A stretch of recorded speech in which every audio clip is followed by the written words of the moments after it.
再来看有代替的员工指控讲，现任的人力资源处长吴俊霖霸凌员工，本地内部的申诉已经成立，也毋过这处长不服，搁再提出申诉，落尾的结果是由高平盘霸凌无成立。代替产业工会是指控讲代替假案。代替人力资源处的信用的员工指控遭受到处长吴俊霖剥夺伊接受训练的机会，删除伊远端办公系统的权限，无同意伊调动也歹批伊的假单，顶对台向代替公司提出职场霸凌的申诉。伫112年，职场霸凌调查处理委员会做出霸凌成立的决议。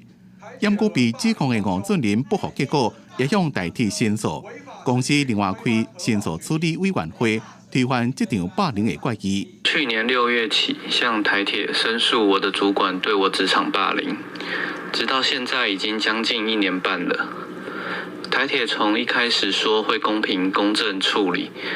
到后来一整个过程都荒腔走板，违法的程序来推翻原本职场霸凌这个调查的委员会的相关决议，然后也不告知这个我们的当事人决议的理由为何。代替产业工会批评代替假案，根本就是违法，另外开庭诉来解套。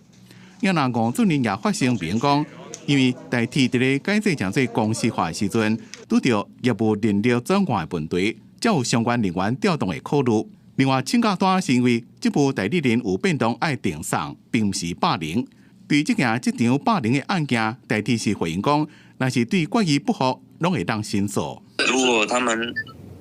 对于那个调查委员会的结果还有意见的话，让他们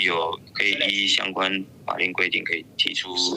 他们的意见。代替产业工会讲，代志发生了，团讲吴俊霖也要转调到国发会，希望交通部长陈世凯、劳动部长洪新海，将要求代替公司合法做到这场霸凌调查处理委员会决议。另外，也呼吁国发会应该拒绝这件调动案。记者综合报道。